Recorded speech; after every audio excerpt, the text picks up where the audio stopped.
Mr. President, Rwanda commends the regional efforts led by the East African Community and the Southern African Development Corporation, SADC, particularly the joint summit held in Dar es Salaam on 8 February 2025. The joint summit meeting resulted in positive outcomes, including 1, a call for a ceasefire, 2, urgent humanitarian support, and 3, the merger of the Luanda and Nairobi peace processes to be led by a panel of facilitators from different regions under President Lorenzo. The joint EAC SADC summit also directed resumption of direct negotiations and dialogue with all state and non-state parties, military and non-military, including the M23. These outcomes were endorsed by an extraordinary AU Peace and Security Council meeting at the head of state level, held on 14 February 2025, as well as the AU Assembly of Heads of State, held on 15th to 16th February 2025. Mr. President, Rwanda appreciates the support of those in this council who value Africa-led solutions. We remain fully engaged in these efforts and continue to support them with good faith and full commitment. However, we must condemn the actions of those, including a DRC, who undermine these efforts by lobbying Western capitals instead of engaging with African leadership and regional mechanisms. Despite the critical nature of the recent regional discussions, the DRC has consistently opted for virtual presence or outright disengagement in these key meetings. While regional leaders gathered at the AU summit to address the Eastern DRC security situation, the president of DRC, President Tshisekedi, was instead seen at the Munich Security Conference, continuing to call for sanctions and lobbying for sanctions against Rwanda rather than engaging in direct dialogues. Other heads of state were sitting in Addis trying to find solutions to these problems. So the biggest beneficial of these discussions could have been benefited by being in that room. I cannot emphasize this enough. African leadership must drive the resolution of this conflict. Failure to support regional solutions has exacerbated instability in the past. This is why Rwanda calls for the full endorsement of the AU-backed EAC SADC joint summit outcomes. Furthermore, at the heart of this crisis is a dangerous alliance between the DRC government and external actors, mainly the FDL genocidal militia, who have fueled ethnic rhetoric and enabled extremism to thrive for decades, but also the Burundian forces, the Sami DRC, as well as European mercenaries. Council members, instead of committing to inclusive dialogue, the DRC has consistently undermined regional mechanisms, pitted regional blocs against each other, disregarded ceasefires, refused dialogue with its own people, and escalated ethnic-based violence. Mr. President, Council members, since the fall of Goma, regional leaders have worked tirelessly to broker peace. Yet, the DRC government has responded by reinforcing its front lines with more troops and Burundian forces. This reckless militarization, coupled with state-sponsored incitement to violence, has created a lawless environment. The uncontrolled distribution of weapons has even led former DRC government-aligned militia to turn against Kinshasa. This we have always said. When a state actor proliferates and distributes weapons to negative armed groups, like the different Wazalendo groups, what you reap is chaos. And what we've seen in terms of the magnitude of loss of life caused by Wazalendo and all these young people who have been given thousands of weapons and mobilized and turned against each other, that's what we reap. Inflammatory statements from DRC officials, such as those made by the Honorable Minister in the previous council meeting on the 29th January 2025, calling for, and I quote, the streets to take over, have worsened the situation. Indeed, Soon after the Honorable Minister's foretelling in this council, we observed cases of youth mobilization in 2 armed militia in South Kivu, led by known FARDC officers. Arming young civilians in an already unstable context is not only reckless, but an outright incitement to hatred and violence. And there is a lot of misinformation here. When FARDC forces were proliferating arms and including arming children, nobody talked about this. Nobody spoke. And now you see misinformation about execution of children. I repeat, the proliferation of arms by a state actor to negative armed groups, and there are over 250 armed groups documented in DRC. That is a recipe for disaster. And that's the disaster that we continue to see. Arms should be proliferated to designated trained officers and military officers. The situation has deteriorated to the point where we see a lot of humanitarian challenges.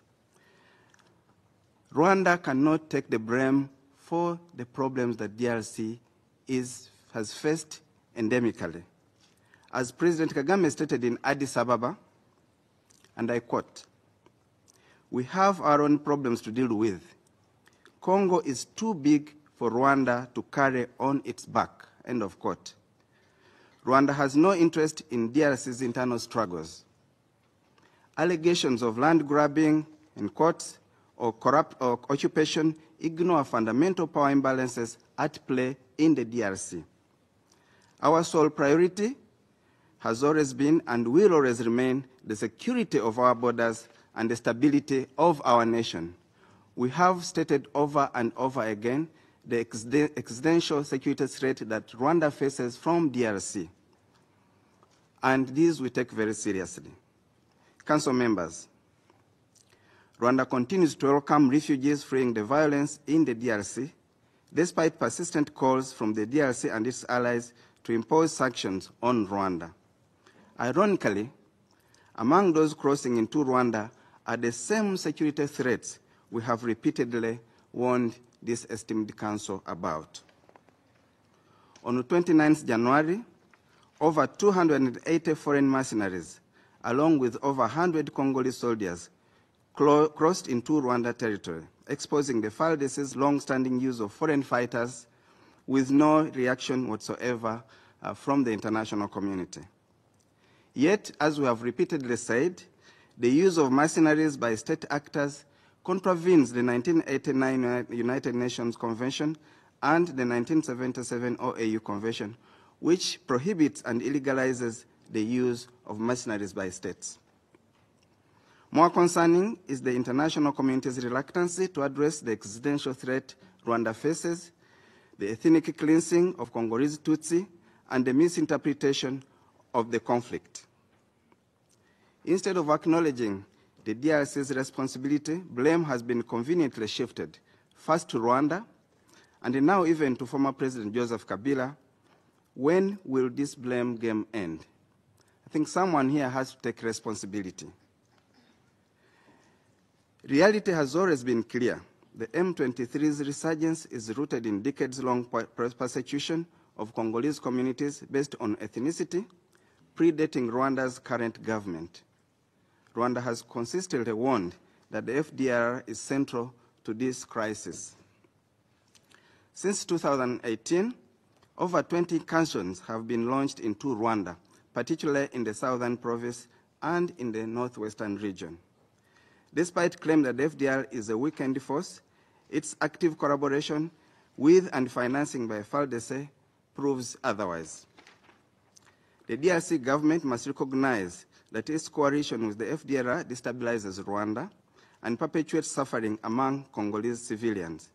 Ignoring the FDR's role is a failure to hold accountable those responsible for exporting extremist ideology beyond Rwanda's borders. But beyond the FDR, Council members, Rwanda is also concerned by a myriad of foreign forces deployed along its borders, namely the Burundian forces that share the same ethnic ideology as the FDLR, SAMI DRC, and the remaining mercenaries. We are also concerned by the President of DRC's push for more foreign troops he is currently requesting from other African countries. All those foreign forces need to withdraw from Eastern DRC as they constitute a direct threat to Rwanda's security.